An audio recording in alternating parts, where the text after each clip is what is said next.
Chris a été poussé contre une clôture électrifiée par sa fille adoptive Natalia, mais son mari en a d'abord douté. Rassure-moi, tu es bien conscient que je ne suis pas tombée.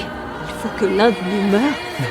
L'homme s'est totalement effondré. Il a serré sa femme dans ses bras, regrettant amèrement de ne pas avoir vu plus tôt le vrai visage de sa fille adoptive.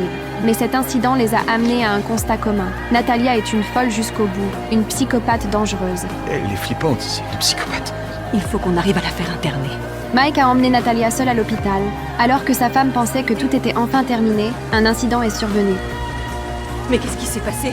Le plan a échoué. L'hôpital psychiatrique était complet et ils ont dû remettre toute solution au lendemain. Par souci de sécurité, ils ont pris une décision. Je sais que vous m'entendez. T'es vraiment sûr que ça va aller? Je sais que vous m'entendez. Je vous déteste. Je vais vous tuer. Pire encore, les cris de Natalia ont attiré la police. Chris n'a rien cherché à cacher cette fois-ci. Elle a expliqué aux policiers que Natalia était extrêmement dangereuse, qu'elle avait déjà fait du mal à elle et aux enfants, et que même ses documents d'identité étaient falsifiés. Vous avez prévenu la police? On peut pas.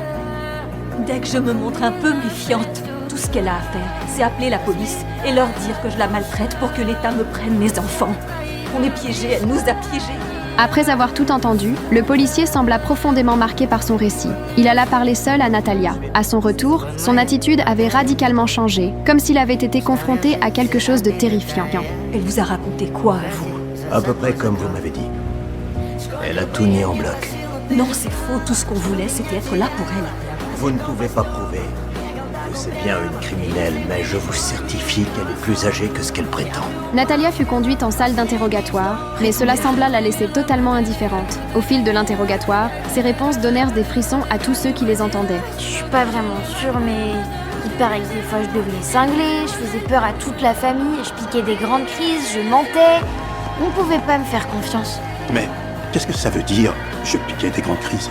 J'ai fait tomber ma maman sur une clôture électrique, j'ai mis du poison dans sa tasse à café. Oh, et il y a aussi les frères, je voulais les enrouler dans une couverture et les enterrer dans le jardin. On va les enrouler dans une couverture. Pour qu'ils restent au chaud.